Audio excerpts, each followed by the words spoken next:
33 katao dahil sa pagbaha sa Southern India.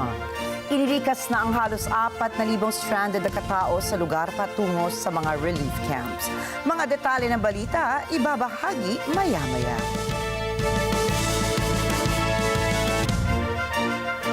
Magandang gabi, ako po si Rikki Mathay. At ako si Rikki, Alagao, Flores. Ito ang Mata ng Agila International.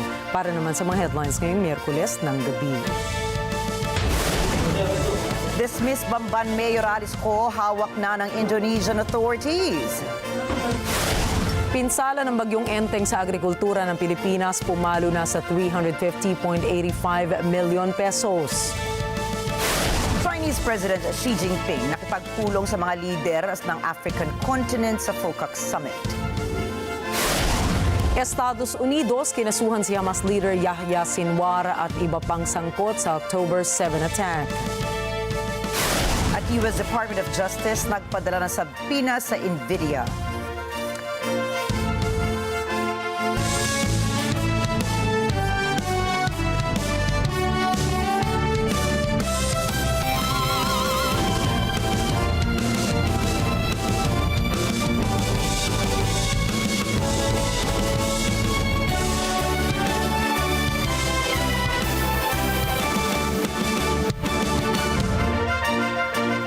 Kamay na ng Indonesian authorities si dismissed Bamban Mayor Alisko matapos maaresto sa isang hotel sa Indonesia. Umuusad na ang proseso sa pagpapauwi sa dating alkalde sa bansa ayon sa Philippine National Police o PNP. Kasama po doon sa cooperation po na yon at memorandum po is yung ating pong coordination in preventing and combating transnational crime at of course yung exchange of intelligence information. So yung efforts po ng PNP ay nagbunga na po at ito nga po under custody na po si Alisko ng ating counterparts. Ayon sa PNP, dakong 11:30 kagabi sa Indonesia nang maaresto si Ko sa isang hotel sa Tangerang, Banten Province. Nakipagpulong na sina PNP Chief Police General Romel Francisco Marbil at DILG Secretary Benhur Abalos sa Indonesian authorities sa isang Zoom meeting para talakayin ang planong pagpapauwi kay Ko sa Pilipinas. Sa pulong na ito ay pinakita rin ng dating alkalde. Samantala, nagpasalamat si Pangulong Ferdinand Marcos Jr. sa law enforcement agencies ng bansa sa pakikipagtulungan ng Indonesian government para asikasuhin ang pag-aresto sa pinatalsik na alkalde. Congratulate all law enforcement personnel who made this apprehension possible. The public may not know the intricate details of this mission that you have successfully accomplished, but on their behalf, accept my thanks. Tiniyak naman ni Pangulong Marcos na ipagkakaloob kay Ko ang legal na proteksyon ng batas alinsunod sa itinatadhana ng rule of law. Pero hindi raw papayagang gamitin ito ang batas upang ibinbin ang pag-usad ng hustisya. Ayon sa Department of Justice, may arrest warrant ang dating alkalde sa Senado dahil sa hindi pagsipot sa mga pagdinig kaugnay sa illegal na pogo operation. Nahaharap din si Ko sa reklamong graft and corruption sa Office of the Ombudsman na siyang dahilan para masibak siya sa pwesto bilang alkalde. Higit pa riyan, umaharap din si Ko sa mga reklamong qualified human trafficking, tax evasion at money laundering. Si Cassandra Leong, isang stakeholder ng Whirlwind Corporation, ay umurong na po mula sa naunang pangako na pipirma ito ng bank secrecy waiver. Sinabi ito ni Santa Rosa City Representative Dan Fernandez sa ika-4 na House of Representatives Quad Committee hearing. Sinabi ni Fernandez na hindi na rin magagamit ni Ong ang executive session upang magbahagi ng impormasyon tungkol sa mga pogo.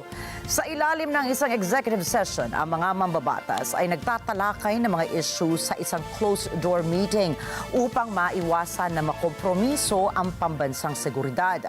Si Ong ay na-cite for contempt noong Agosto 28 matapos niyang tanggihan na sagutin ang mga tanong ng mga mambabatas. Subalit matapos makipagtulungan at sumagot si Ong sa mga tanong ay tinanggal na rin ang contempt order sa kondisyon na pipirma ito ng isang bank secrecy waiver. Sa gitna ng pananalasa ng bagyong Enteng at ng mga matinding pagbaha sa Metro Manila at karatig probinsya nito, ay kumalat ang mga balitang na-ospital si Pangulong Ferdinand Marcos Jr. Binanggit pa sa mga balitang kumalat online na may malubhang karamdaman kaya nag-code blue o cardiac arrest at nahirapang huminga ang Pangulo. Subalit mismo si Pangulong Marcos na ang nagsabi na peke o fake news ang mga balitang ito. Anya, nagulat na lamang siya nung sinabi sa kanya na may medical emergency siya kung kaya't niliwanag ni Marcos na ginugol niya ang buong Martes sa pagtatrabaho sa Malacanang gaya ng pakikipagkita sa mga military service commanders at paperwork. Nasaan ang Pangulo? Umikot po yung mga sabi na kayo daw po. Ba't lagi nilang pinipilit yan? Andito ako. Gusto hindi nga... Because lumabas yung, yung report. Yan ang kailangan ninyong tignan. Do I look sick? Yan ang kailangan natin bantayan. Mga fake news na ganyan. Huwag kayong naniniwala unless it comes from a credible source. Tama, ang dami kong kaibigan tumawag sa akin. Nagulat lang ako when they said that there was medical emergency. Sir, which is why we are asking you directly. It's totally and completely fake. I do not even have a cold. I do not have anything wrong with me. I'm fine. Pinabulaan na ni Pangulong Ferdinand Marcos Jr. ang mga pahayag ni Vice President Sara Duterte na pinupolitika ng Kongreso ang pagdinig para sa 2025 budget ng Office of the Vice President. Paliwanag ng Pangulo, bawat ahensya ng pamahalaan ay dumaraan sa budget deliberations at ang budget hearing ang nagsisilbing avenue para sa mga mambabatas upang makakalap ng mahahalagang impormasyon kung paano nga ba ginagamit ng mga ahensya ang kanilang budget. Kung kaya't hindi maaaring sabihin na pamumulitika ang layunin nito. So it's a hearing. There's no politics in it. We do it every year. We do it with the same department. We do it. That process is well established and it has nothing to do with politics. It has to do with the budget. So I don't know how she can characterize these things, which is essentially an information gathering exercise for the House and for the Senate, so that they know what the budget will look like. So there's malayo sa politika yun. Samantala, kinumpirma rin ni Pangulong Marcos na hindi na sila nag-uusap ni Vice President Sara mula noong ito ay magbitiw sa kanyang pwesto sa gabinete. Pumalo na sa 350.85 million pesos ang pinsala sa agrikultura dulot ng bagyong Enteng sa bansa. Ayon sa Department of Agriculture o DA, 94% ng mga nasirang pananim ay palay at 4% naman ay mais at 1% ay mga high-value crops. Samantala, nasa 13,600 ng mga Pilipinong magsasaka at mangingisda ang naapektuhan ng bagyo. Nakalabas na ng bansa ang bagyong Enteng, ngunit patuloy itong magpapalakas ng hanging habagat na magdadala naman ng pagbugso ng malakas na hangin at matinding pagbuhos ng ulan sa western portion ng Luzon, kabilang ang Metro Manila. Sumabak ang Philippine Fleet o PF sa live fighting exercises na sabay-sabay na isinagawa sa Mindoro Strait at sa mga karagatan ng Zambales at Bataan. Ibinida ng Philippine Fleet ang kanilang capital ship assets o mga pinakamodernong sasakyang pandagat na may all-weapons systems. Sinabi ni PF spokesperson Lieutenant Giovanni Badidles na layon ng mga war simulations na ito na mapahusay ang kanilang operational readiness, tactical maneuvers, formations, maging ang communications exchanges ng BRP Jose Rizal, BRP Antonio Luna, BRP Ramon Alcaraz at BRP Andres Bonifacio. Ipinakita rin ng PF na ang mga sasakyang pandagat ng Pilipinas ay may kakayahan sa electronic warfare at nagsanay din sila sa mga simulated anti-submarine warfare drills gamit ang mga sasakyang panghimpapawid ng Pilipinas. Pinag-aaralang mabuti ng Korte Suprema at ng Permanent Court of Arbitration o PCA mula sa The Hague sa The Netherlands ang pagkakataong magsagawa ng pagdinig sa Pilipinas. Sinabi ni PCA Secretary General Dr. Marcin Cepelac na posibleng maganap ang partnership sa pamamagitan ng host country agreement kung saan papayagan na magdaos ang PCA ng mga pagdinig na gagawin sa mga pasilidad na itatakda ng Korte Suprema. Nakipagpulong din si Cepelac kay Chief Justice Alexander G. Gesmundo sa Korte Suprema. Tiniyak naman ni Gesmundo na kumirid ang Korte Suprema na suportahan ang mga aktibidad na magpapatibay sa international law. Inihayag din ng punong maestrado na handa ang Korte Suprema na tulungan ang PCA at ang The Hague Conference of International Private Law sa kanilang mga gawain.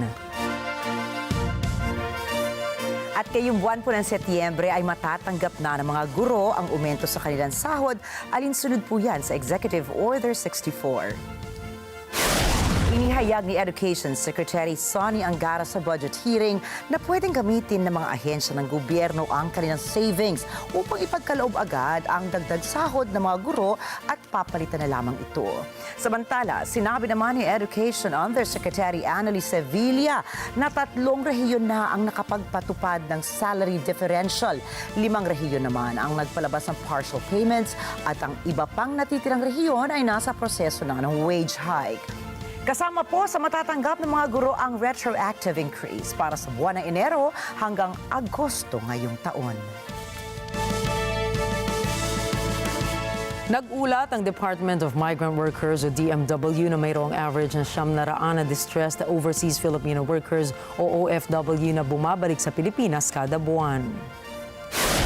Sinabi ni DMW Secretary Hans Kakdak na sila ay tumatanggap ng mga kahilingan para sa repatriation process mula sa mga pamilya ng mga OFWs. Binanggit niya na ang recruitment agencies ang magpapasa ng gastusin sa repatriation ng mga nasa 70% o 70% mga repatriates. Mula Agosto 2022 hanggang Hulyo 2024, nakatanggap ang DMW ng higit sa 33,000 kahilingan para sa repatriation.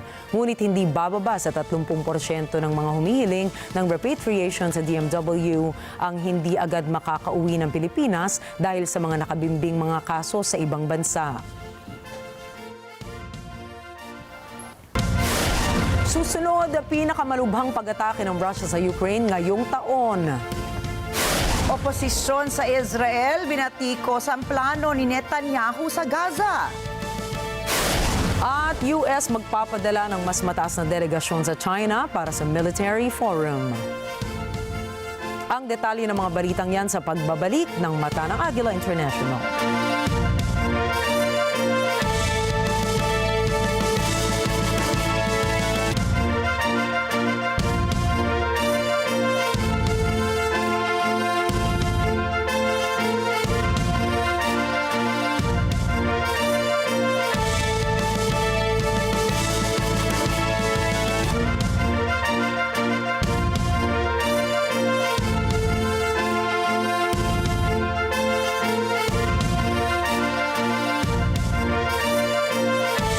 This portion.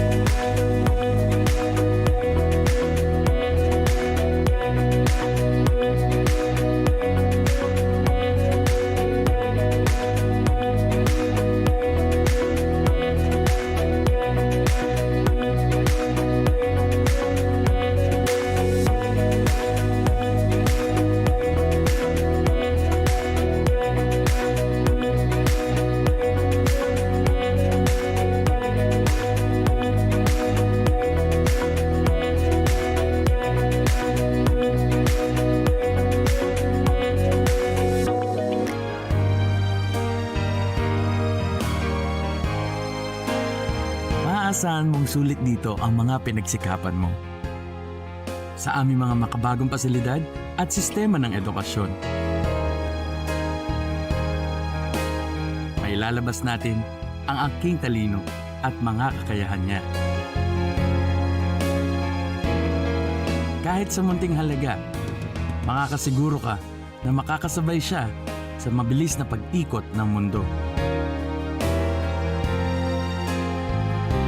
Sa New Era, karamay mo kami sa bawat hamon. Kaagapay mo kami sa bawat hakbang. Kasama mo kami sa bawat ngiti at tagumpay.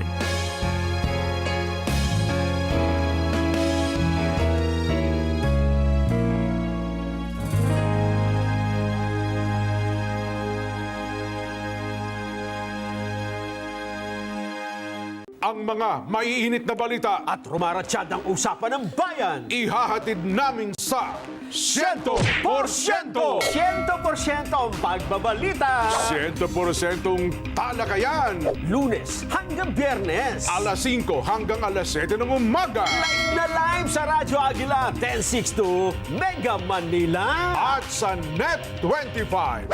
100%!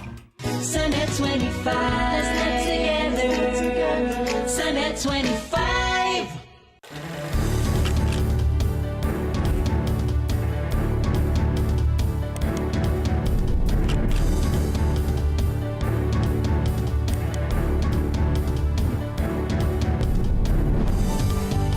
It is a signal to the world that we are open for business.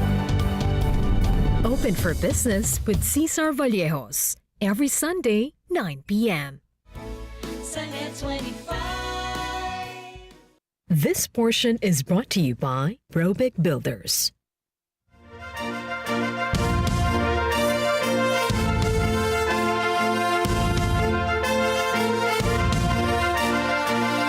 Sa gitna ng alitan ng puwersa ng Israel at ng militanteng grupo ng Hezbollah, inaasahang malaki ang magiging epekto nito lalo na para sa mga residente ng Gaza. Sa 11 buwan na patuloy na girian ng dalawang puwersa, marami na po ang nasawi, marami ang nawalan ng tirahan at marami na ang naghirap. Sa katunayan, itong buwan ng Agosto, muling nakapagtala ang Palestinian Health Authorities ng panibagong impeksyon ng poliomyelitis o kilala sa tawag na polio. Ayon po sa lokal na ulat, nakakitaan ng sintomas ang isang 10 buwang sanggol na babae ng paralysis sa isa sa kanyang mga binti. Pinaniniwala ang nakuha ito mula sa tubig sa lugar na nagpositibo sa type 2 poliovirus noong buwan ng Hunyo. At dahil po dito ay nabahala na si World Health Organization Chief Tedros Ghebreyesus sa kahihinatnan ng kalagayan ng bata. Nangako itong magsasagawa ang organisasyon ng vaccination campaign para maagapan ang pagdami ng kaso ng polio sa lugar. Ayon sa Palestinian Health Authorities, halos 25 taon na hindi pala nakapagrehistro ng kaso ng polio ang Gaza. Kung kaya naman bilang pagtugon nito ay nanawagan ang United Nations sa dalawang puwersa na magkaroon ng humanitarian pause para makapagsagawa ng mass vaccination sa Gaza Strip. Naglaan ang WHO ng 1.6 million doses ng bakuna habang ang UNICEF naman ang bahala sa delivery ng mga ito at sa magiging cold storage. Samantala, ang medical team ng United Nations Relief and Works Agency o UNRWA ang mag-a-administer ng bakuna. Nitong linggo, sinimulan na ang pagpapabakuna. Inaasahan pong makatatanggap ang nasa 640,000 na mga bata sa ilalim ng 10 taong gulang pababa ng nasabing bakuna. Sa ulat ng WHO, 161,013 na po na mga bata at sanggol ang nakatanggap ng unang dose ng bakuna nitong linggo at Lunes. Nahigitan nito ang inisyal na target ng mga batang babakunahan, which was 156,600. Ang mga batang babakunahan ay tatanggap ng 2 doses na may 4 na linggo ang pagitan bawat po dosage. Sa kasalukuyan po, nasa 1.26 million doses na bakuna ang dumating na sa Gaza. Subalit, sa kabila ng humanitarian pause ng dalawang puwersa para sa mass polio vaccination, marami pa rin ang nangangamba dahil tuloy-tuloy pa rin ang pambobombang nagaganap sa Gaza. Ayon nga po sa Palestinian authorities, nasawi ang nasa 35 katao nitong Martes lamang. Nasa 2,700 health workers ang tutulong sa vaccination program na inaasahang tatagal hanggang September 12. Inaasahang walang palitan ng atake mula alas 6 ng umaga hanggang alas 3 ng hapon. Ayon po yan sa naging kasunduan sa humanitarian pause. Bago pa man ang malawakang pagpapabakuna ay nakatanggap na nitong Sabado ang ilang mga bata ng unang dose ng type 2 polio vaccines sa Nasser Hospital sa Khan Yunis. Samantala, kung susundan po natin ang plano para sa vaccination program, ayon sa United Nations, mula September 1 hanggang September 3, ilalatag nito ang Phase 1 ng vaccination sa Central Gaza. Phase 2 naman sa Southern Gaza mula September 5 hanggang September 8. At Phase 3 sa hilagang rehiyon ng Gaza mula September 9 hanggang 12. Dapat makatanggap ng 2 oral dose ng bakuna ang mga bata para masabing tagumpay ang vaccination program sa Gaza. Subalit ano nga po ba ang sakit na polio at bakit ito isang health concern? Ayon po sa World Health Organization, ang sakit na polio ay isang highly infectious disease na kalimitang ang kinakapitan ay kabataan. Inaatake ng sakit na ito ang nervous system ng biktima na siyang nagiging sanhi ng spinal at respiratory paralysis ng isang pasyente. Wala pong gamot sa polio, kung kaya bakuna at pag-iingat lamang ang mga paraan para makaiwas dito. Nakukuha ang virus mula sa mga kontaminadong tubig. Karamihan ay mula sa dumi na may polio virus. Ilan naman sa mga sintomas ng polio ay lagnat, fatigue, pananakit ng ulo, pagsusuka, at paninigas ng leeg. Taong 1988, naghain ng World Health Assembly ng isang pandaigdigang resolusyon para puksain na ang polio. Dito, inilunsad ang Global Polio Eradication Initiative sa pangunguna ng mga national governments, ang WHO, Rotary International, US Centers for Disease Control and Prevention, UNICEF at iba pa. Ayon sa WHO, mula sa 3 strains ng wild polio virus type 2 ay napuksa na pala ang wild polio virus type 2 noong 1999 habang ang wild polio virus type 3 naman ay noong 2020. Sa Pilipinas, matatanda ang nagdeklara ang gobyerno natin ng National Polio Outbreak taong 2019. Ito po ay matapos kakakitaan ng sintomas ng vaccine-derived polio virus type 2 o VDPV2 ang isang 3 taong gulang na bata mula Lanao del Sur sa Mindanao. Sinundan naman ito ng pangalawang kaso sa Laguna kung saan isang 5 anyos naman ang nagpositibo din sa VDPV2. Subalit matapos ang polio case 17 noong February 15, 2020 ay wala nang naitala ang Department of Health na kaso ng polio dito sa Pilipinas. Mula rito ay sana mabuksan ang mata at puso ng Israel at Hezbollah na itigil na at tapusin na ang kanilang alitan. Kapag kasi patuloy pa itong umiral, ay marami pa ang maaapektuhan ng mga inosenteng sibilyan mula sa mga pag-atake at pambobomba. Katulad nga na sinabi ni Dr. Martin Luther King, hate begets hate, violence begets violence, toughness begets a greater toughness. We must meet the forces of hate with the power of love. Sa iba pang balita, nasa Beijing ngayon ang mahigit 50 leader ng Africa para lumahok sa Forum on China-Africa Cooperation o FOCAC. Inaasahan nila na tatalakayin ni Chinese leader Xi Jinping ang ipinangako nitong shared future noong taong 2021 para sa Africa. Isa na rito ang interes ng China sa mineral sa Africa, maging ang nais nitong political support. Target ni Xi na palawigin ang kalakalan sa pagitan ng China at Africa, partikular na sa access nito sa raw materials gaya ng tanso, cobalt at lithium na matatagpuan sa mga bansang Botswana, Namibia at Zimbabwe. Binigyang diin naman ni Ministry of Foreign Affairs spokeswoman Mauning na kapayapaan at seguridad ang ilan pa sa mga pangunahing pag-uusapan sa FOCAC Summit. 和平安全将是中非合作论坛北京峰会的主要议题之一。我们期待同非洲国家一道，共同落实全球安全倡议，携手应对安全挑战，共同促进世界的和平发展。 Layunin din ng mga lider na mapag-usapan sa 3 araw na FOCAC Summit ang green investments at Belt and Road projects ng China. Samantala, inisnab naman ng mga lider ng Africa at China ang mga pagkondena ng ibang mga bansa sa panibagong $60 billion na tulong ni Xi Jinping sa Africa. Sumapit na sa ika-40 anibersaryo ang Parliament House ng Papua New Guinea. Alamin natin mula kay Eco Ortalesa Quinola ang mga kaganapan doon kaugnay ng nasabing selebrasyon. Opisyal na nagbukas ang Parliament House noong 1984. Pinangunahan ito ng Prince of Wales noon na ngayon ay si King Charles III. Ang Parliament House ay matatagpuan sa kabisera ng Papua New Guinea dito sa Port Moresby.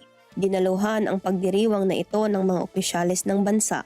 Kinilala ng Chief Clerk ang Parliament House na si Kala Alpha, ang mga manggagawa roon na gumugol na ng 3 dekada at higit pa sa serbisyo. The celebration is like a very emotional journey for me. So it has been a challenge, but this is also very rewarding, and it has been a privilege because you get to see the members of parliament, you get to mingle and work with the members of parliament, you get to see the prime minister and the leader of the opposition, and you are the first one to get the information. Panauhing pandangal si National Planning Minister Alupala na matagal ding nagsilbi ng Parliament House. So while on the floor of Parliament, I may disagree with the opposition leader, and opposition leader will disagree with the Prime Minister, but we agree on one thing: the supremacy of not only our Constitution, but the integrity of our Parliament. Ipinaalala ni Speaker of the House Job Pomat na anumang partido sa politiko, oposisyon man o nasa gobyerno, isantabi na muna ang pagkakaiba at maglaan ng respeto at pagpupugay para sa iconic na gusaling ito. Layunin ng selebrasyon na gunitain ng mga mamamayan ang democratic values, diversity, national unity at pag-unlad ng bansa. Nagtapos ang pagdiriwang sa isang salo-salo at programa. Eko Hortaleza Quinola, Port Moresby, Papua New Guinea, para sa mata ng Agila International, trusted, connected, on point. Kinondena ng South Korea at New Zealand ang pagpapalago ng nuclear arsenal ng North Korea at ang relasyon nito sa Russia. More than 70 years ago, New Zealanders came here to fight for a free Korea, and our personnel are still here today supporting peace on the Korean Peninsula. Sa unang pagbisita ng New Zealand sa South Korea matapos ang 9 na taon ay nakipagpulong si Prime Minister Christopher Luxon kay President Yoon Suk-yeol. Pinag-usapan ng magkabilang kampo ang posibilidad ng pag-akyat ng ugnayan ng dalawang bansa patungo sa isang comprehensive strategic partnership. Sa isang joint statement naman ay pinahayag ng dalawang bansa ang kanilang suporta para sa Ukraine. Dagdag na rito ay inilarawan ng dalawang importansya ng pagpapanatili ng kapayapaan at katatagan sa rehiyong nakapalibot sa Taiwan Strait. 러브 군사 협력, 우크라이나 전쟁 등 전체주의, 권위주의 세력의 도전이 지속되는 엄중한 상황에서 한국과 뉴질랜드를 포함한 가치 공유국들 간의 연대는 그 어느 때보다 중요합니다.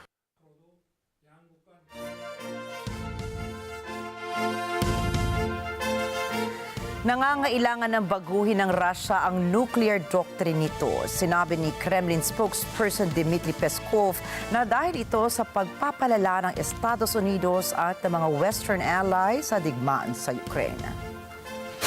Subalit, walang inilabas na mga partikular na detalye si Peskov kagaya ng kung ano nga ba ang mga patakaran ang babaguhin ng Russia para sa paggamit nito ng mga nuclear weapons. Ang kasalukuyang nuclear doctrine ay nagsasaad na maaaring gumamit ng nuclear weapons ang Moscow kung sakaling magkaroon ng isang malubhang pag-atake sa kanilang estado. Binigyan diin ng Russia na ang pagbabago sa nuclear doctrine nito ay dahil sa lumalaking posibilidad na gamitin ng Kyiv ang mga long-range weapons sa mga pag-atake nito sa loob ng Russia. Bunso dito ng mga naunang ulat na hinihikayat ng Ukraine ang mga kaalyado nito na payagan itong gamitin ang mga Western weaponry laban sa Russia.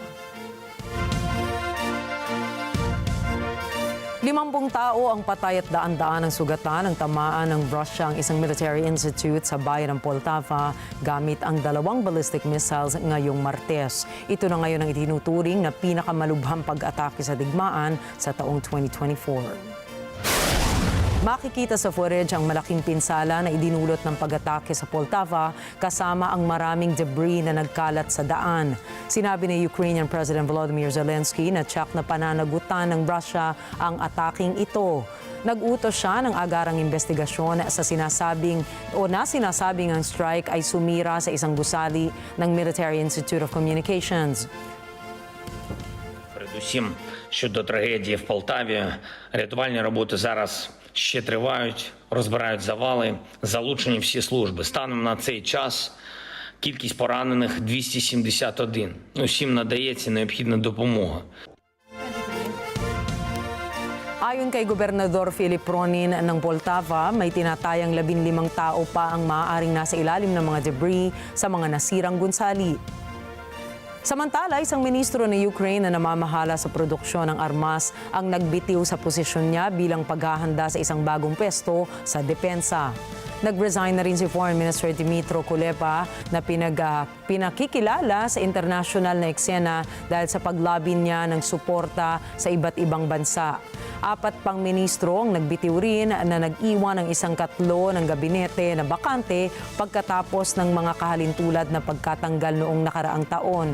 Sinabi ni Zelensky na marami pang inaasahang magre-resign at maa-appoint sa mga susunod na araw para sa isang tinatayan niyang reset o tinatawag niyang reset ng pamahalaan ng Kiev.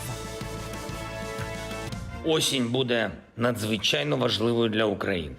І наші державні інституції мають бути налаштовані так, щоб Україна досягла усіх результатів, які нам потрібні. Всім нам. Для цього ми маємо посилити деякі напрямки в уряді і підготовлені кадрові рішення. Також будуть зміни в офісі. Я розраховую і на дещо іншу вагу окремих напрямків нашої зовнішньої і внутрішньої політики. Dose-dosenang tao naman ang patay matapos ang pinaghihinalaang pag-atake ng Boko Haram sa isang nayon sa Nigeria. Ayon sa isang tagapagsalita ng pulisya sa Yobe State, mayroong humigit kumulang 150 pinaghihinalaang fighters ng Boko Haram na kasama sa pag-atake na ito. Sinabi niya na pinatay ng mga ito ang dose-dosenang mga residente at sinunog ang mga tindahan at bahay sa nayon. Dagdag pa ng tagapagsalita na ang tunay na bilang ng mga nasawi ay hindi pa matukoy. Naniniwala ang ilang investigador na ito ay isang paghihiganti dahil sa pagpatay sa 2 pinaghihinalaang fighters ng Boko Haram ng mga local na vigilante. Ang Yobe ay isa sa 3 estado sa harap ng 15 taong insurgency ng Boko Haram at iba pang mga grupo na pumatay na sa libo-libong mga tao. Binatikos ni Benny Gantz ang panukala ni Israeli Prime Minister Benjamin Netanyahu na magdestino ng mga sundalo sa timog na bahagi ng Gaza. הפסקה בציר פילדלפי היא חשובה והיא אתגר מבצעי חשוב נגד ההברחות וההתעצמות. אבל נתניהו יודע שמגדלי תצפית לבדם הם מטווח ברווזים ללוחמינו ולא בולמים מנהרות. Ayon kay dating General at Chief of Staff na ngayon ay tumatayong opposition figure na si Benny Gantz, hindi kinakailangan ng Israel na magpadala ng tropa sa Philadelphia corridor. Giit nitong kung nais maipasa ang isang ceasefire and hostage release agreement sa pagitan nila ng militanteng grupong Hamas, ay mas mabuting hayaan na niya ang Palestine na mamahala sa southern border ng kanilang teritoryo. Bilang tugon sa news conference ni Netanyahu kung saan ipinaliwanag niya kung bakit kinailangan nila magpadala ng sundalo sa naturang rehiyon, ay sinabi na dating war cabinet official na maglalagay lamang sa panganib ang mga madedestino doon sa halip na mapigilan ang pagpupuslit ng armas papasok sa Gaza. Matapos ito ay nanawagan pa si Gantz na magkaroon ng mga eleksyon nang malaman nila ang hinaing ng mga residente ng Israel. Matagal nang naging usap-usapan sa mga negosasyon ang magiging sitwasyon ng Philadelphia Corridor dahil ayaw ito pakawalan ng magkabilang kampo ng Israel at Hamas. צריך להחזיר את החטופים גם במחיר כבד מאוד. צריך לסגור על עזה מדרום כדי שלעולם לא יחזור ה-7 באוקטובר. צריך יהיה לחזור לציר פילדלפי כשנידרש. צריך להעביר את המערכה צפונה. צריך לייצר בריתות אזוריות מול איראן ולבלום את הדיון.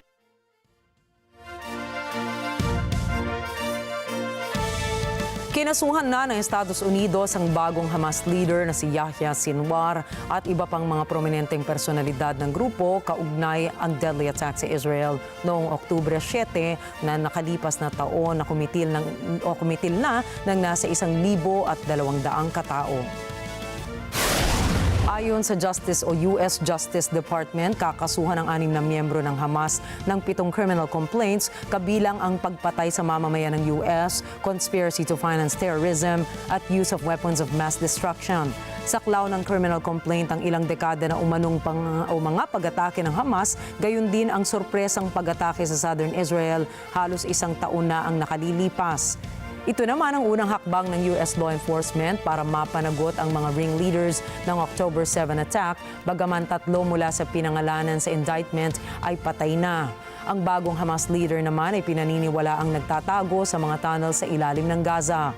Ang ibang Hamas leaders na kinasuhan ay ang pumanaw na si dating Hamas leader Ismail Haniyeh, Hamas Armed Wing Deputy Leader na si Marwan Isa, Khaled Mashal na nanguna sa grupo sa labas ng Gaza at West Bank kasama rin sina Mohammed Deif at Ali Baraka. יחיא סינואר מתחבא בבונקר שלו ונותן למפקדי השדה שלו, הטרוריסטים, למות בשטח. אצלנו המפקדים הולכים בראש הכוח, מובילים קדימה, מביאים להישגים ומנהיגים את הכוחות. אנחנו גאים במפקדים שלנו, אנחנו גאים בחיילי צה"ל. Sina Haniyeh, Isa at Deif ay naulat na napatay sa nakalipas na mga buwan sa pag-atake na isinisisi naman sa Israel. Sakali naman na mahatulang guilty ang mga naturang miyembro ng Hamas, kabilang ang kanilang leader na si Sinwar, ay mahaharap ang grupo sa parusang habang buhay na pagkakakulong o posibleng death sentence. This is the decisive moment. The negotiations have reached their final stage. And we believe strongly that they should come across the finish line very, very soon. And that, besides changing everything for people in Gaza, bringing the hostages home, giving us an opportunity to build a more enduring peace for Gaza, also opens up other possibilities, other prospects more broadly in terms of de-escalating tensions and bringing real security and stability. Nakatakdang ipadala ng Estados Unidos si Deputy Assistant Secretary of Defense for China, Taiwan and Mongolia, Michael Chase, sa 11th Beijing Shangshan Security Forum. Sinasabi ng ibang eksperto na senyalis ito ng intensyon ng Amerika na palalimin ang ugnayan ng dalawang bansa sa kabila ng kanilang kompetensya. Dati nang iniulat ng US na hindi nila inaasahan ang pagdalo ni Chase, subalit sinabi nito na prioridad ng Estados Unidos na makipagdialogo sa Beijing sa aspeto ng militar sa gitna ng umiigting na tensyon sa gitna ng dalawang bansa. Pinangunahan ni Chase ang US-China military talks na ginanap sa Washington noong nakaraang Enero matapos itigil ng dalawang bansa ang kanilang pag-uusap dahil sa pagbisita ni former House Speaker Nancy Pelosi sa Taiwan. Nasa 70 bansa at organisasyon ang dadalo sa naturang pagtitipon na gaganapin sa susunod na linggo. Ayon kay Slovenia Representative to the Security Council Samuel Zbogar, nauubos na ang pasensya ng United Nations Security Council ukol sa nagaganap na negosasyon para sa ceasefire deal sa pagitan ng militanteng grupong Hamas at Israel. There is a rising anxiousness in the Council that it has to move one way or the other. Either there is a ceasefire or that the Council then reflects on what else we can do to bring the ceasefire. In my national capacity, I was saying the same thing. But this is the general, it's quite a mood in the Council. So I think this is the tension that is raising, and I'm pretty sure that in September it will have to go, under our presidency, it will have to go one way or the other, not because we want so, but because I think the patient is out. Dagdag pa nito, pinag-aaralan na nila ang posibilidad na mamagitan ng organisasyon sa naturang issue kung wala pang mapagkasunduan ang dalawang kampo. Nauna nang kinwestiyon uli ni UN Secretary General Antonio Guterres ang pagpayag ng parehas na partido sa isang humanitarian pause para mabakunahan ang mga kabataan sa rehiyon, ngunit nabibigo pa rin silang magkasundo ukol sa tuluyang tigil putukan. The Secretary General reiterates his call for the immediate release of all hostages and an immediate ceasefire.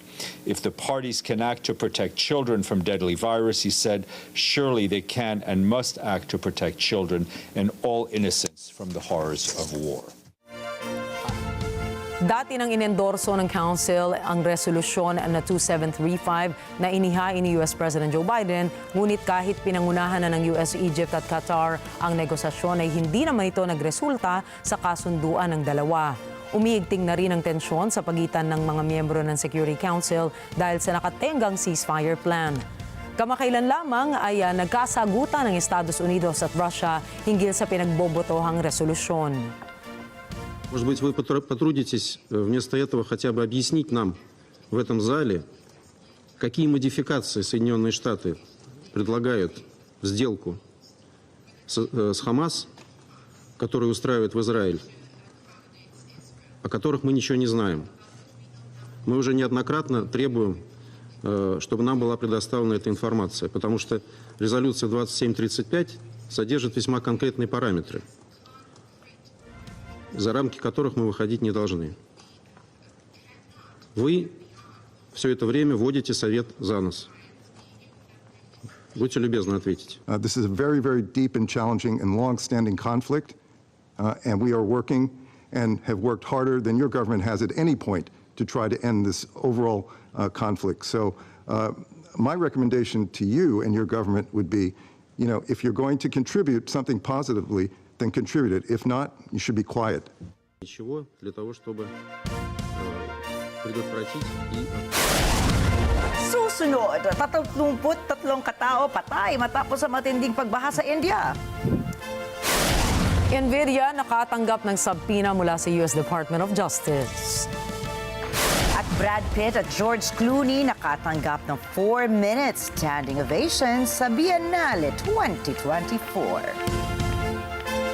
Mga detalye ng mga balita sa pagbabalik ng Mata ng Agila International.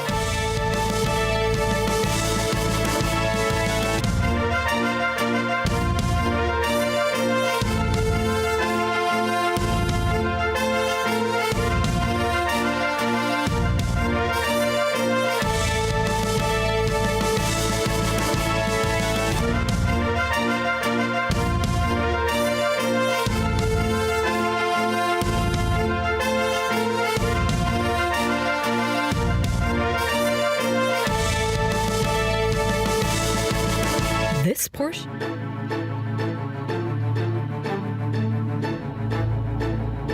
Ang nararanasan ng bansa. Kapag may banta ng panganib, kailangang maging alerto at kung kailangang lumikas ay magtungo sa ligtas na lugar. Bilang paghahanda sa mga ganitong pagkakataon, mahalaga na may gobag na dadalhin ang pamilya. Narito ang dapat na nilalaman ng gobag ng isang pamilyang handa. Mahalagang dokumento sa selyadong lalagyan, flashlight, kandila, posporo at silbato, radyo na may bago at ekstrang baterya, first aid kit kasama ang panlunas sa lagnat, LBM, sugat at iba pa. Ang mga gamot na regular na iniinom ng pamilya, magagamit para sa mga sanggol, bata, matatanda at may kapansanan, pera at mga barya, pagkain na madaling ihanda, di na kailangang lutuin at sapat para sa 3 araw, inuming tubig sa saradong lalagyan at sapat para sa 3 araw, telepono, power bank at charger, lubid, lumang dyaryo, matitibay na lalagyan, damit, kapote, bota at mga sanitary supplies, sleeping bag o banig at mga kumot. Suriin ang mga laman ng gobag kada 3 buwan at palitan ang mga laman nito na malapit nang masira. Ilagay ang gobag sa lugar na madali itong makita at makuha sa oras ng sakunan.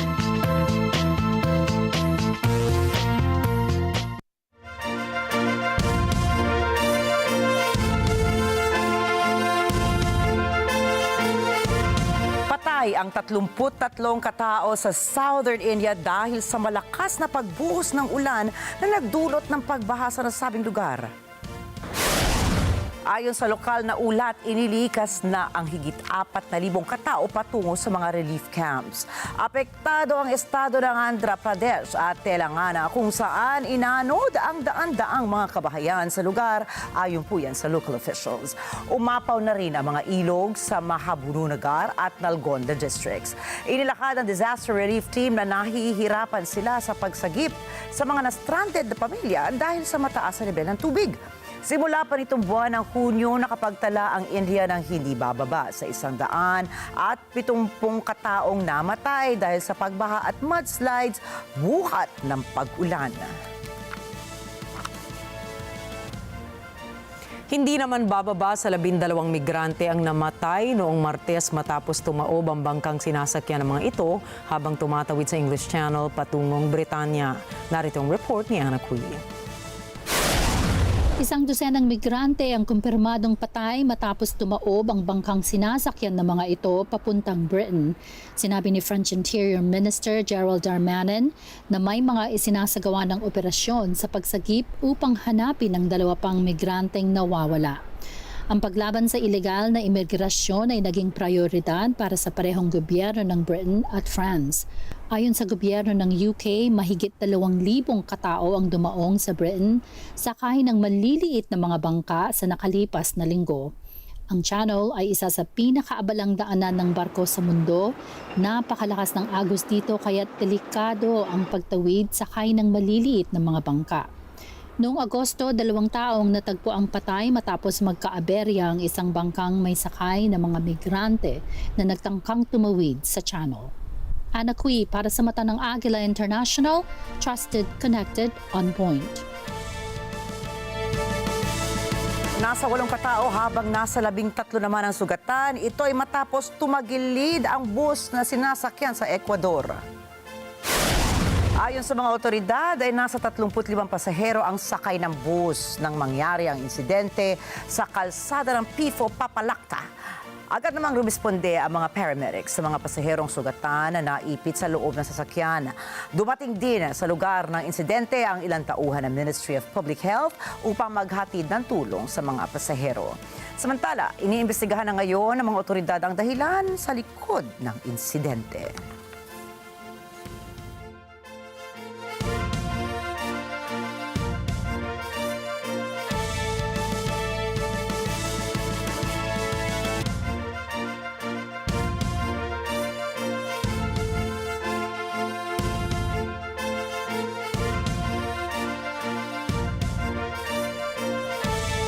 Inaresto ng mga otoridad sa Louisiana ang 11 taong gulang na batang lalaki matapos itong mapatay ang dating mayor at ang anak nitong babae. Natagpuan sa kanilang bahay na may mga tama ng bala ang dating mayor na si Joe Cornelius Sr. at ang anak nito na si Keisha Miles. Kasunod ito ng pag-amin ng bata na hindi naman pinangalanan ng mga pulis dahil sa ito ay kamag-anak ng mga biktima. Kasalukuyan naman ngayong nasa kulungan ng bata na nahaharap sa kaso ng pagpatay sa 2 tao. Pinaniniwalaan na 2 baril ang ginamit nito sa pagpatay na natagpuan sa bahay ng mga biktima. Samantala, nanilbihan naman si Cornelius bilang dating mayor at city councilman ng Minden sa Louisiana.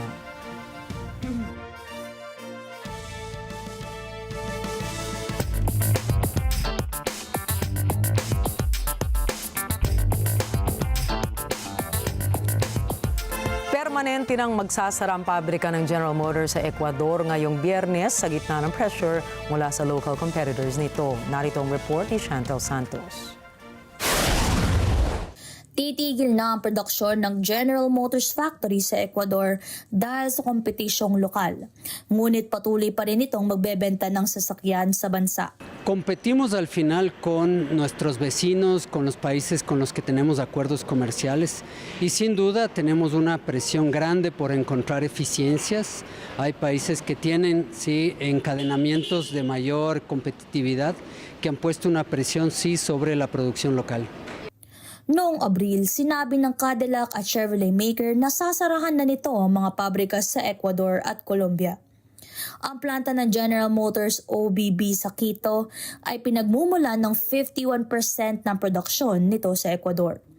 At dahil sa pagsasara ng pabrika, nangangamba ngayon ang may 320 mga trabahador nito. Este sentimiento es encontrado porque se nos acaba el trabajo y como usted dice, ¿qué significa esa camioneta? Esa es la última camioneta que vamos a soldar aquí en General Motors Ecuador. Y a pesar que se nos acaba también nuestro trabajo. Y nada, la vida sigue, toca continuar, seguir luchando, seguir adelante y que hasta lo último, dale con calidad y dale con seguridad. Ayon sa opisyal na tala, sa unang 3 buwan ng taong ito, higit sa 4% ang unemployment rate sa bansa. Chantal Santos para sa Mata ng Agila International, trusted, connected, on point.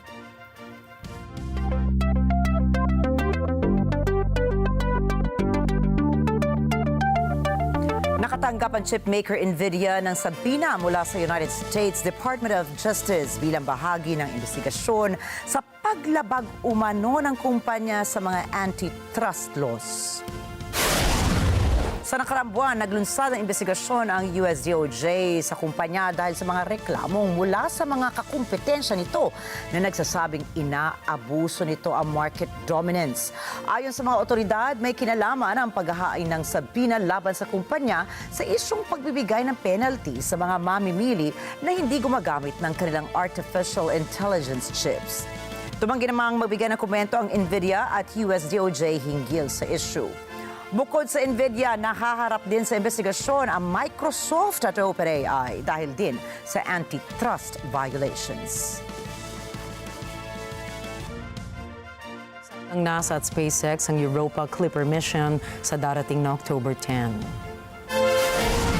Layunin ng Europa Clipper mission na matulungan ang mga mananaliksik na pag-aralan ang isa sa mga buwan ng Jupiter. Nakapaloob din sa misyon ang paggamit nito ng SpaceX Falcon Heavy rocket at liftoff na mula naman sa Kennedy Space Center. Dagdag pa rito ang 9 na instrumento at ang gravity science experiment na makatutulong para masukat ng tama ang paggalaw ng orbit ng Jupiter. Target din ito na maunawaan ang lagay ng ice shell at ng karagatan sa ilalim nito kasama na ang komposisyon ng buwan na magiging daan sa epektibong pag-aaral ng mga siyentipiko.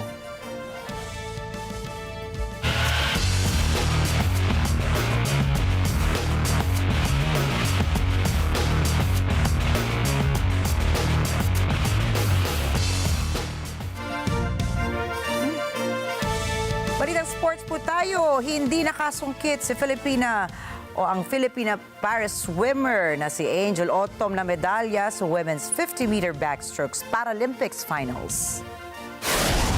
Nag-clock in ito ng oras na 44 seconds, sapat lamang para sa ika-6 na pwesto sa medal round. Subalit, hindi pa tapos ang laban ni Angel dahil muli siyang sasabak sa paglangoy para naman sa women's 50-meter butterfly S5 sa darating na Biyernes o September 6.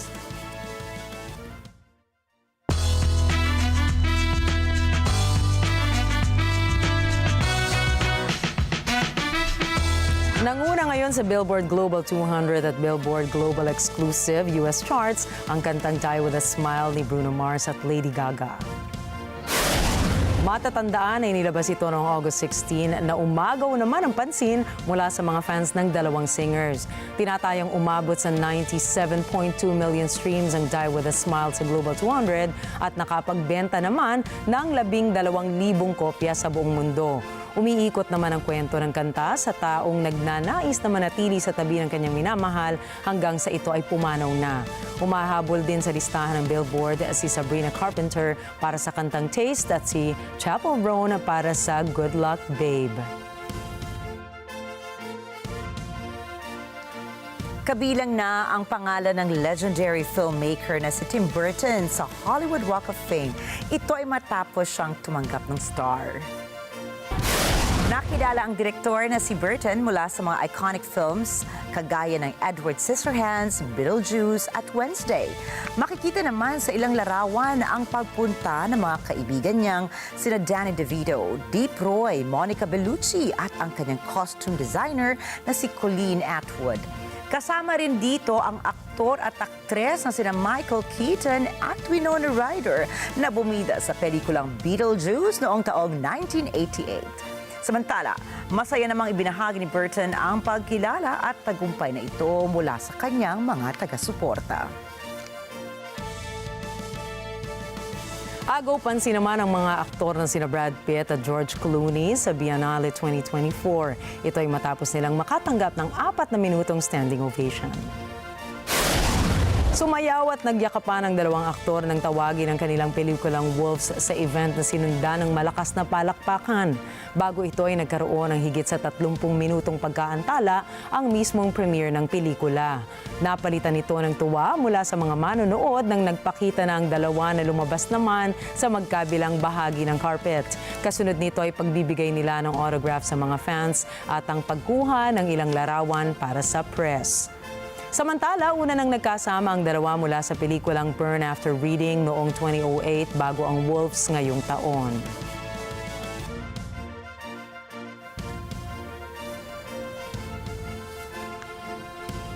Maglalabas ang gobyerno ng Japan ng bagong screening system para sa mga turista.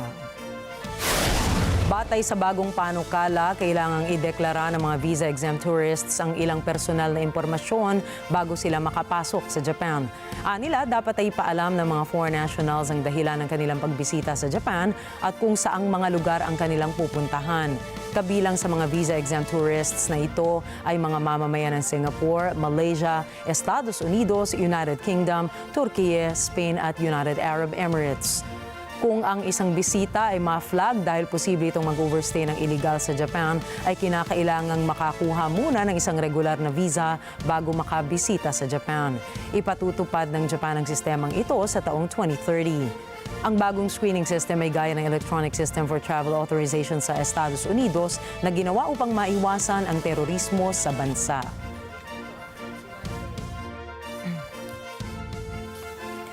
Natatanging workshop sa Taiwan ngayon ang inilunsad para sa mga basura na magamit bilang materyales para sa pagsasagawa ng sunglasses.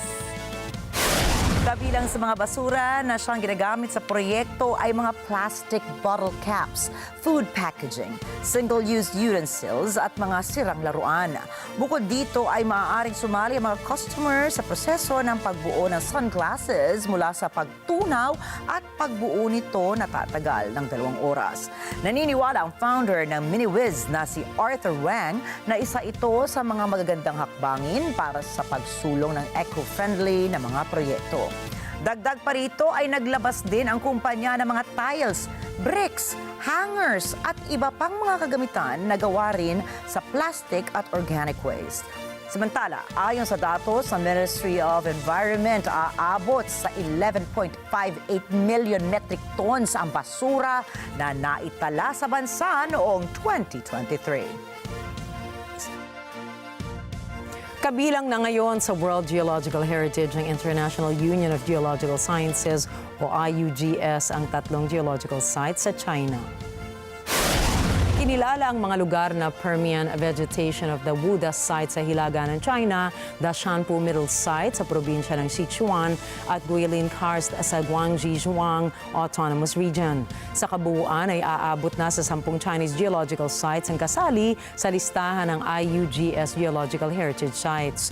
Bukod dito, ang mga lugar na nabanggit ay sumisimbolo sa makasaysayang pagbabago sa mga mundo o sa mundo na makatutulong sa mga siyentipikong pag-aaral. Bahagi ito ng pagkilala sa mga kaganapan sa lugar na magbibigay aral sa mga turista na bibisita sa mga geological heritage sites.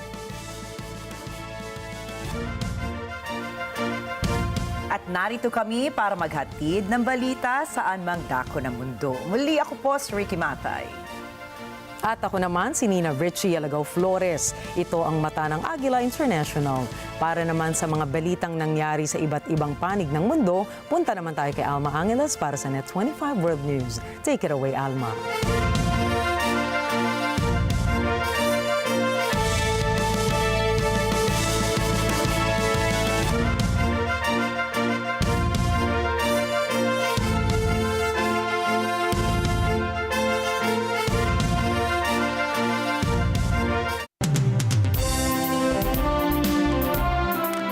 Thank you, Nina and Rikki. I'm Alma Angeles, and you're watching Net 25 World News. On tonight's top stories. A fugitive former mayor accused of ties to Chinese criminal syndicates and money laundering will be deported from Indonesia to the Philippines. Linda Sun, ex-aide to New York Governor Hochul, charged with acting as a Chinese agent. An overnight Russian drone and missile attack on Ukraine's western city of Lviv, close to the border with NATO member Poland, killed 7 people, including 3 children. The news starts now.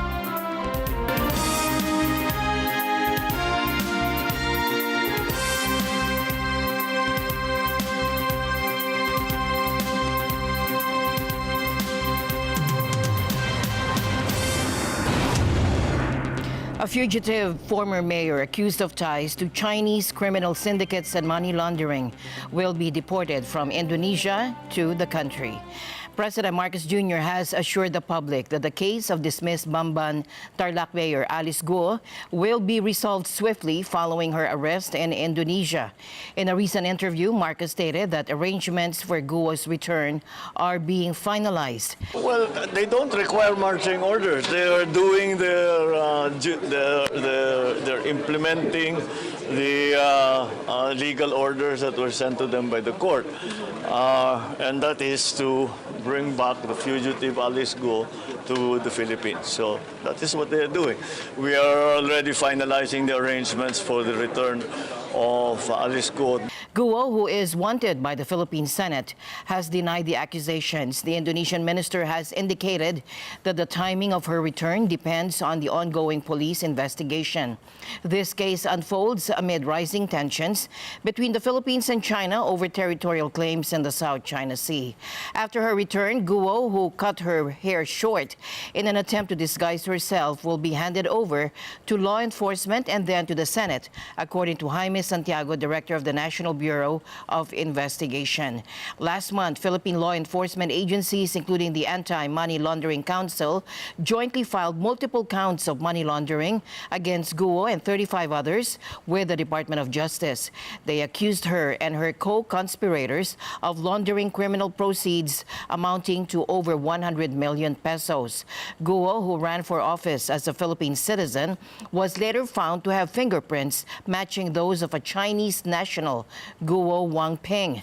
After being removed from office as mayor of Bamban in Tarlac province, Guo fled the country in July, traveling on her Philippine passport to Malaysia and Singapore before arriving in Indonesia in August, according to the Anti-Crime Agency. The Senate launched an investigation in May after a casino raid in Bamban in March uncovered what law enforcement officials described as scams operated from a facility built on land partly owned by Guo. All of those who are implicated in assisting Alice Guo to leave the Philippines illegally as a fugitive from justice will certainly pay the price. Not only will they, ang tanong nyo, sino yung sisibakin? Hindi lang namin sila sisibakin, kakasuhan pa namin sila. Dahil ang kanilang ginawa ay labag sa batas at against all of the interests of the Philippine judicial system. Meanwhile, President Marcos Jr. dismissed online reports of his illness and hospitalization as fake news today. Speaking to Palace reporters, he clarified that he spent all of the day working in Malacanang. Take a look. Do I look sick? Yan ang kailangan natin bantayan. Mga fake news na ganyan, huwag kayong naniniwala unless it comes from a credible source. Tama, ang dami kong kaibigan tumawag sa akin, okay ka ba? Okay ka ba? Wala, kalukuhan lang yan. I was in the most of the day, yes. I had a meeting in the morning. I had a command conference with some of our commanders. And I spent the rest of the day reading my briefs and doing paperwork. Nagulat lang ako when they said that there was a medical emergency. It's totally and completely fake. I do not even have a cold. I do not have anything wrong with me. I'm fine. Thank you for your concern.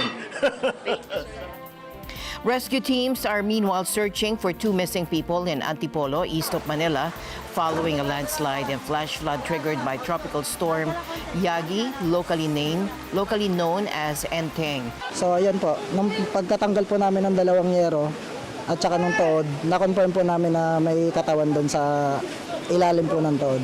So ayan po, nung inangat namin na-confirm namin na tao, tsaka po namin tinawag yung ibang tropa para matulungan kami. The storm made landfall in Aurora Province on Monday. At least 15 people now have died in the Philippines due to Yagi, and schools and government offices in Manila and nearby provinces were closed due to expected bad weather. Yagi is expected to move northwest over the South China Sea. Ang hiling lang po namin na sana makita na lahat sila, na kung hindi na sila buhay, at least makita man lang nila para maging okay na. Kaysa naman po yung naghahanap pa po kami. And severe flash floods have caused widespread damage and prompted multiple rescues in Tom Green County, Texas. Heavy rainfall has overwhelmed drainage systems, leading to significant street flooding, especially in low-lying areas. In San Angelo, 5 people, including a 3-year-old child, were swept away by floodwaters near Macmillan and Wright Road. Emergency crews responded quickly and successfully rescued the victims. Authorities are urging residents to stay away from flooded areas as the risk of urban and river flooding remains high. Many businesses and government facilities have been forced to close or delay operations due to impassable roads. As heavy rainfall continues, the situation is expected to worsen. Meanwhile, take a look at this drone footage from Gujarat, India, revealing widespread flooding in a residential district submerged after heavy rains today. Cyclonic winds battered the coastal areas along the Arabian Sea last week, leading to citywide flooding, school closures, and mass evacuations. The severe weather claimed at least 33 lives now, with victims drowning or struck by falling trees. As India braces for more rainfall, the Weather Department has forecast above average precipitation in September following a rain-soaked August. And an ancient Roman arch next to the Colosseum was damaged after a violent storm in Rome. Take a look. Now, the Arch of Constantine was built in 4th century AD to celebrate the victory of Constantine, the first Roman emperor to convert to Christianity over his rival Maxentius. It's about 82 feet high and is located in the same pedestrianized area where the Colosseum stands, a major tourist spot. Now, Reuters video showed other blocks of stone and rubble lying around the monument as Colosseum Archaeological Park staff worked to collect them.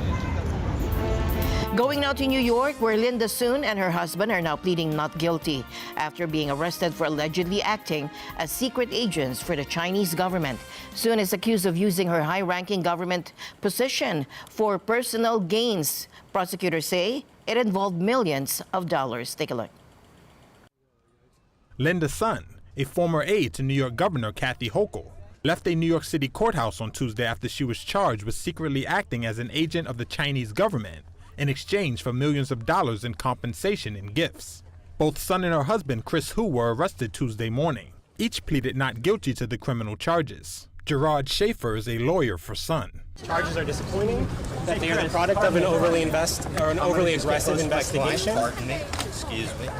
And we are looking forward to exercising our right to a speedy trial and addressing these accusations in the forum where it's most appropriate, which is a court of law. Federal prosecutors in Brooklyn said that while working in state government, Sun blocked representatives of the Taiwanese government from meeting with officials and sought to arrange for a high-level New York state official to visit China.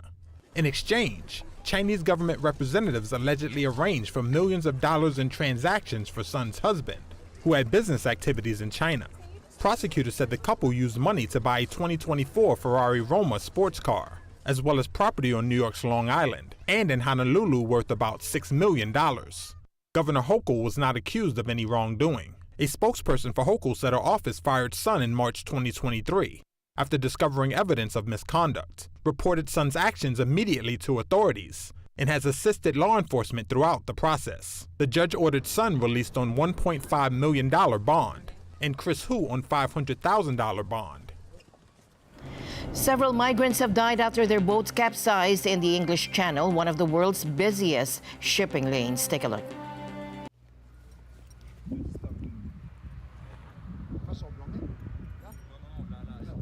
These are the types of boats migrants often use.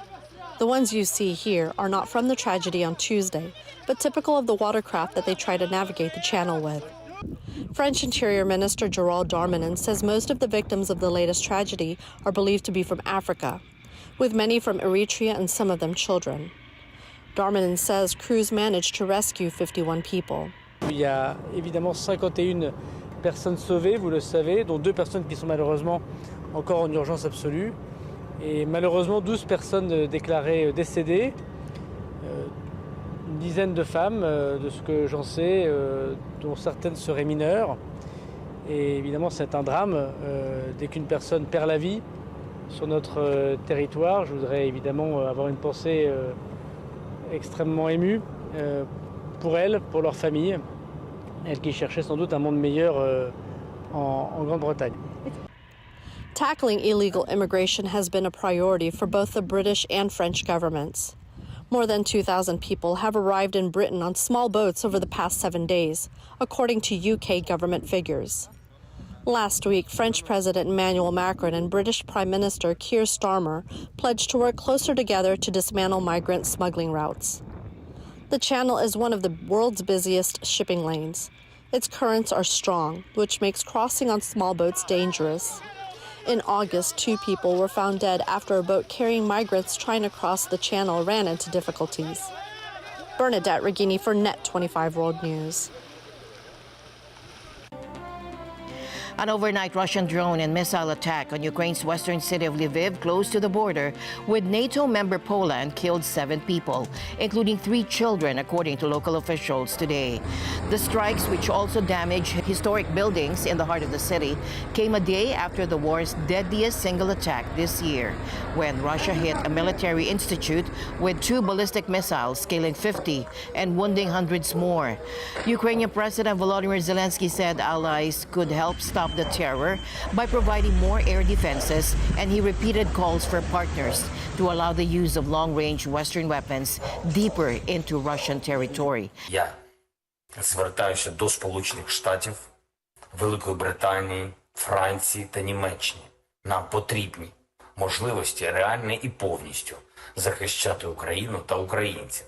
Нам потрібні і дозволи на далекобійність, і ваші далекобійні снаряди та ракети. Не можна відкладати життєво важливі рішення. Саме те, що може найбільш правильно вплинути на події. Ukraine's Air Force said it had shot down 7 out of 13 missiles and 22 out of 29 drones across the country during Russia's latest attack. Among those killed in Lviv were a 9-year-old and a 14-year-old regional governor. Maxim Kozyetsky said on the Telegram messaging app. Ukraine's Interior Minister Ihor Klimenko said the attack had injured around 40 people. Meanwhile, the Russian Foreign Ministry spokeswoman has accused the West of directly participating in the Ukraine conflict, calling the collective the main sponsor and instigator of the Kiev regime's aggression. On the sidelines of the Eastern Economic Forum in Vladivostok, Sakharova warned EU and NATO leaders of immediate and extremely painful responses from Russia in the event of further Ukrainian terrorist actions, claiming they are ignoring the risks of escalation and acting irresponsibly. Take a look.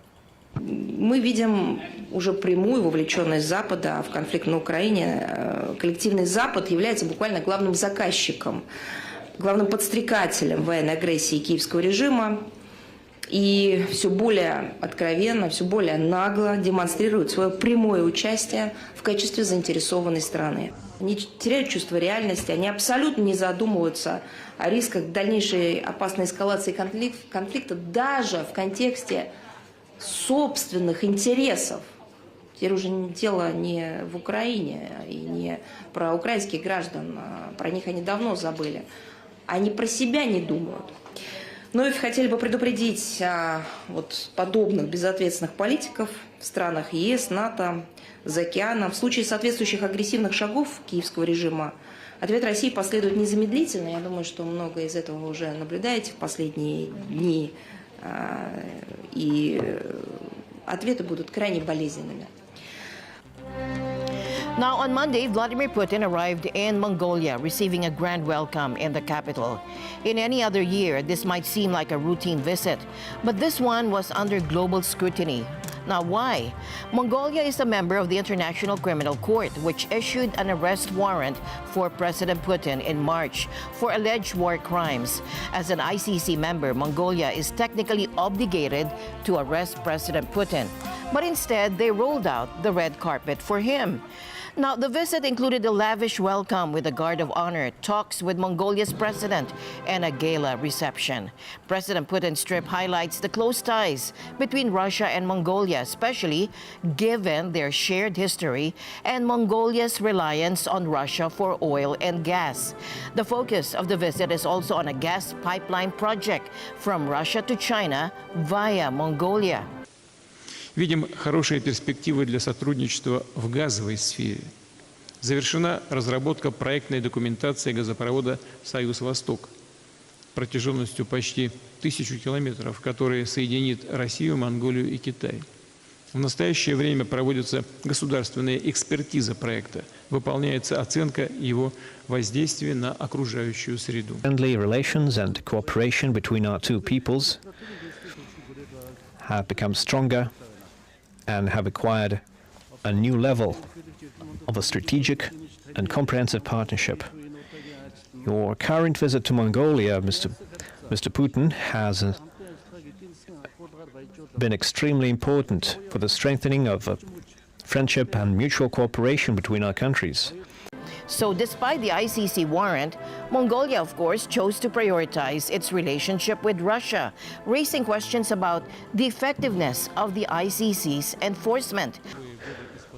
I believe that the military brotherhood forged in difficult times and the long-standing tradition of mutual help will be a firm foundation for Russian-Mongolian relations. And these are relations which develop actively in accordance with the agreement signed here in Ulaanbaatar 5 years ago, the agreement on comprehensive strategic partnership between our states. While Mongolia flouts the warrant, it remains unclear what, if any, repercussions the ICC might impose. President Putin's visit underscores the challenges in enforcing international law when a country chooses economic and political interests over legal obligations. The UN Security Council members have expressed frustration that a ceasefire deal between Israel and Hamas still remains elusive, and the 15-member body says it will likely consider taking action if a truce is not reached soon. Mathay likeness for more. What that action may be is not clear. Slovenia's UN ambassador Samuel Zabogar says patience among Security Council members is wearing thin. There is a rising anxiousness in the Council that it has to move one way or the other. Either there is a ceasefire or that the Council then reflects on what else we can do to bring the ceasefire. In my national capacity, I was saying the same thing. But this is the general, and it's quite a mood in the Council. So I think this is the tension that is raising, and I'm pretty sure that in September it will have to go, under our presidency, it will have to go one way or the other, not because we want so, but because I think the patient is out. So again, what options does the Security Council have? Slovenian Ambassador Zabogar. Well, the Council could establish that the resolution 2735 has not been implemented and then reflect on what else we can do. There are many tools that Council has at disposal. But to start, I think one would need to establish that we have to move on from 2735 because for the past 3 months, the Council was waiting implementation of that resolution. Resolution 2735 backs a three-phase plan laid out by U.S. President Joe Biden. It calls for a Gaza ceasefire and the release of hostages held by Hamas. But mediation efforts, led by the U.S., Egypt, and Qatar, have yet to produce a deal between the two sides. In Washington, U.S. State Department spokesman Matthew Miller says the U.S. will continue to push for a final agreement. But ultimately, finalizing an agreement will require both sides to show flexibility. It will require that both sides look for reasons to get to yes, rather than reasons to say no. UN Secretary General Antonio Guterres raises an interesting point. Through his spokesman, Stefan Dujarric, Guterres questions how the warring parties in Gaza could pause the fighting so children could be vaccinated against polio, but not agree to a ceasefire. The Secretary General reiterates his call for the immediate release of all hostages and an immediate ceasefire. If the parties can act to protect children from deadly virus, he said, surely they can and must act to protect children and all innocents from the horrors of war. Meanwhile, in Israel, people there are running out of patience. For a third consecutive night, protesters took to the streets, demanding Prime Minister Benjamin Netanyahu agree to a ceasefire that includes the return of the remaining hostages. They say time is running out for the hostages who are still alive in Gaza. Thomas I. Likeness, Net 25 World News. And the news continues here on Net 25 World News. We'll be right. Dahil walang hinto ang balita. Financial straits. Mata ng Agila Weekend tuwing Sabado, alas 4 ng hapon. Ito ang Net 25. Matatag, matapang, matapak. Let's net together sa Net 25. Sa Net 25. Welcome back. Shares of AI heavyweight NVIDIA tumbled 9.5% in the deepest ever single-day decline in market value for a U.S. company as investors softened their optimism about artificial intelligence in a broad market sell-off following tepid economic data. Take a look. $279 billion was the value wiped off NVIDIA stock on Tuesday. That's a record one-day loss for any U.S. firm. Shares in the company tumbled 9.5% as investors cooled their enthusiasm for AI. The doubts had set in last week when NVIDIA's outlook for the coming months failed to meet lofty expectations. Sentiment wasn't helped by reports Tuesday that the firm has been subpoenaed by the Department of Justice. Bloomberg says that's over possible antitrust violations. The broader worries over AI have also sapped shares in big players like Microsoft and Google parent Alphabet. Investors have started to ask when they will see a payoff from their huge spending on the technology. Meanwhile, chipmaker Intel also plunged Tuesday, down 9%.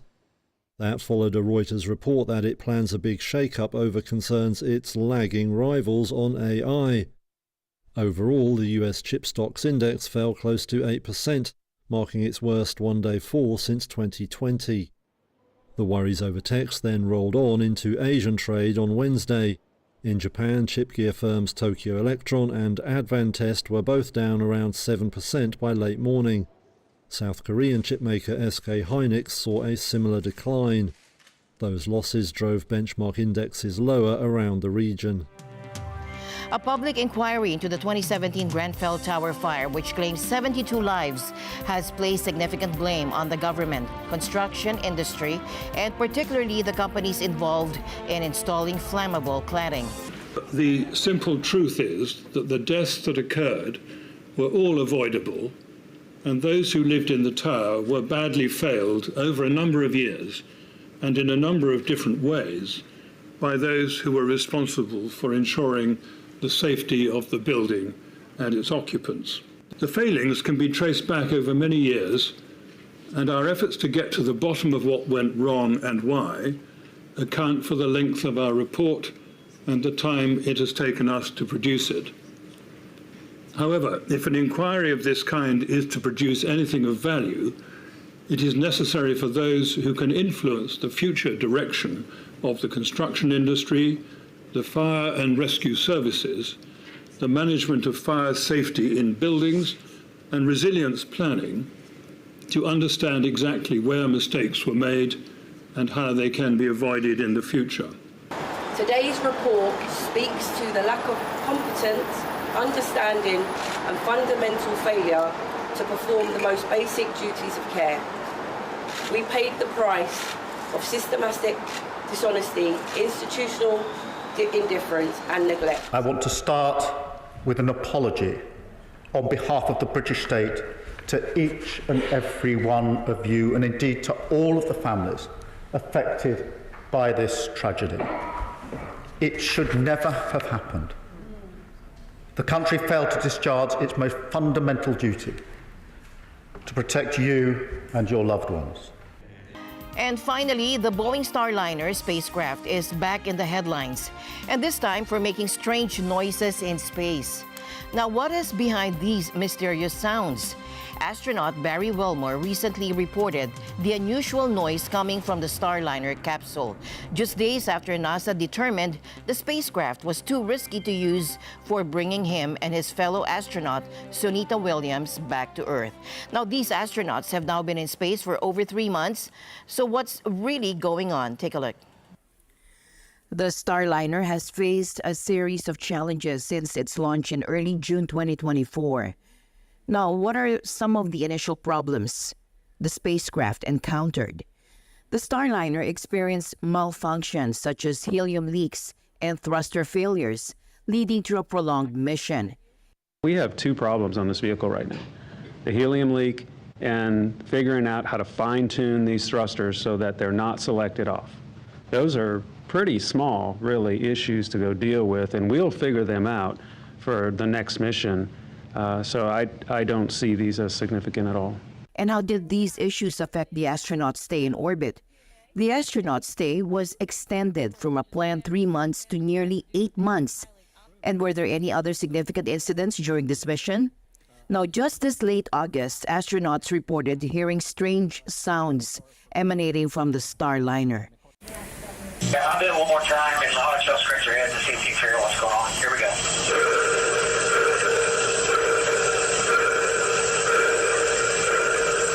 And NASA determined that the noises were likely due to the complex audio systems of the International Space Station and the Starliner interacting. Given the repeated technical issues, what decision did NASA make regarding the astronauts' return? NASA has announced that SpaceX's Dragon capsule will be used to return the astronauts, and the return mission is tentatively scheduled for February 2025. NASA has decided that Butch and Sonny will return with Crew 9 next February, and that Starliner will return uncrewed. We want to further understand the root causes and understand the design improvements so that the Boeing Starliner will serve as an important part of our assured crew access to the ISS. NASA is working diligently to ensure the safety of future missions. A return flight for the astronauts is expected to be scheduled once the necessary improvements have been made. Space flight is risky, even at its safest, and even at its most routine. And a test flight by nature is neither safe nor routine. And so the decision to keep Butch and Sonny aboard the International Space Station and bring the Boeing Starliner home uncrewed is a result of a commitment to safety. Our core value is safety, and it is our North Star. I talked with Butch and Sonny. They support the agency's decision fully, and they're ready to continue this mission on board ISS as members of the Expedition 71 crew. And with that, we end tonight's broadcast. For everyone here on Net 25, I'm Alma Angeles. Thank you all for joining us. We'll see you back tomorrow. Good night.